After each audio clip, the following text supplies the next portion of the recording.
ಮಾಡ್ಬಿಟ್ಟಾರೋ ಅಂತ ಭಯ ಸರ್ ನನಗೆ. ಮೊನ್ನೆ ಸಭಾಧ್ಯಕ್ಷರೇ, ಹಿರಿಯ ಸದಸ್ಯರು ಜಿ ಟಿ ದೇವೇಗೌಡರು ಸಾಹೇಬರು ಹೇಳಿದ್ರು ಸಭಾಧ್ಯಕ್ಷ, ಚಾಮುಂಡೇಶ್ವರಿ ವಿಧಾನಸಭಾ ಕ್ಷೇತ್ರಕ್ಕೆ ಸುಮಾರು 27 ಕೋಟಿ ಮಿಸ್ಸಿಂಗ್ ಲಿಂಕ್ಸ್ ಸಭಾಧ್ಯಕ್ಷ. ಈಗಾಗಲೇ ಲೈನ್ ಇದೆ ಸಭಾಧ್ಯಕ್ಷರೇ, ಹೊಸ ಲೈನ್ ಹಾಕುವಂಥದ್ದಲ್ಲ ಇದು. ಮಿಸ್ಸಿಂಗ್ ಲೈನ್ಸಿಂದ ಅದರಲ್ಲಿ ನೀರು ಸೋರಿಕೆ ಆಗಿ ರಸ್ತೆಯಲ್ಲಿ ಹರಿತಾ ಇದೆ ಅಂತ ಹೇಳಿ ಅವರೊಂದು ರಿಕ್ವೆಷನ್ ಕೊಟ್ಟಿದ್ರು ಸಭಾಧ್ಯಕ್ಷ. ಅದರ ಪ್ರಕಾರ ಸಭಾಧ್ಯಕ್ಷರೇ ಕಮಿಷನರ್ ಮೈಸೂರು ಫೈನಾನ್ಸಿಗೆ ಕೇಳಿದ್ರು ಸಭಾಧ್ಯಕ್ಷ, 27 ಕೋಟಿ ರೂಪಾಯಿ ಕೊಡ್ರಿ SFC ಅಂತ. ಅದರ ಫೈನಾನ್ಸ್ ಅವರು ದುಡ್ಡಿಲ್ಲ ಅಂತ ಹೇಳ್ಬಿಟ್ಟು ಅದನ್ನು ವಾಪಸ್ ಕಳಿಸಿದ್ದಾರೆ ಸಭಾಧ್ಯಕ್ಷರೇ. ನಾನು ನಮ್ಮ ಸೆಕ್ರೆಟರಿ ಹತ್ರ ಹೇಳಿದ್ದೀನಿ ಸಭಾಧ್ಯಕ್ಷರೇ, ಈಗಾಗಲೇ ಬಜೆಟ್ನಲ್ಲಿ ಮೈಸೂರು ನಗರಕ್ಕೆ ಕುಡಿಯೋ ನೀರಿಗೆ ಮತ್ತು ಒಳಚರಂಡಿ ವ್ಯವಸ್ಥೆಗೆ ಸುಮಾರು 1,500 ಕೋಟಿ ಬೇಕು ಅಂತ ಕೇಳಿದ್ವಿ ಸಭಾಧ್ಯಕ್ಷ. ಅದರ ಪ್ರಕಾರ ಒಂದು 700-800 ಕೋಟಿ ಬಜೆಟಲ್ಲಿ ಕೊಟ್ಟಿದ್ದಾರೆ ಸಭಾಧ್ಯಕ್ಷ. ನಮ್ಮ ಪ್ರಕಾರ 750-800 ಕೋಟಿ ಹಣ ಎಷ್ಟು ಅಂತ ಹೇಳಿಲ್ಲ, ಅದೇ ಅಷ್ಟು ಮಿನಿಮಮ್ ಅಂತ ಹೇಳಿದ್ದಾರೆ ಸಭಾಧ್ಯಕ್ಷ. ಆ 750-800 ಕೋಟಿ ಕುಡಿಯೋ ನೀರು ಮತ್ತು UGD ವ್ಯವಸ್ಥೆ ಮೈಸೂರು ನಗರಕ್ಕೆ ಸೀಮಿತಪಟ್ಟಂಗೆ.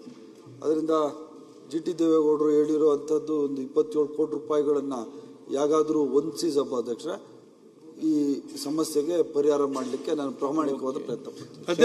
ಅಧ್ಯಕ್ಷರೇ, ಸಚಿವರೇ, 300 CS ಸೈಟ್ ಇದಾವೆ. ಅದು ಅರ್ಜೆಂಟಾಗಿ ಸುಮಾರು 3 ವರ್ಷದಿಂದ ವಿಲೇವಾರಿ ಮಾಡಿಲ್ಲ. ನೀವೇ ವಿಲೇವಾರಿ ಮಾಡಿ, MDA ಮಾಡಿದಿರಿ, ವಿಲೇ ಮಾಡಿಸಿ, ದುಡ್ಡು ಬರುತ್ತೆ, ಆಕ್ಷನ್ ಮಾಡಿಸಿ, ಸಾವಿರಾರು ಕೋಟಿ ಬರುತ್ತೆ ಅಲ್ಲೇ. ಅದನ್ನೇ ಮಾಡಿ ಮೈಸೂರು ನಗರಕ್ಕೆ ಈ ನೀರು, ಲೈಟು, ಇವು ಈ ನಮ್ಮ ಒಳಚರಂಡಿ ವ್ಯವಸ್ಥೆನ ತುರ್ತಾಗಿ ಮಾಡಿಸ್ಕೊಡಿ ಸಚಿವರೇ. ಸಭಾಧ್ಯಕ್ಷ, ಈಗ ಮೈಸೂರು ಡೆವಲಪ್ಮೆಂಟ್ ಅಥಾರಿಟಿ ಮಾಡಿದ್ದೀವಿ ಸಭಾಧ್ಯಕ್ಷ.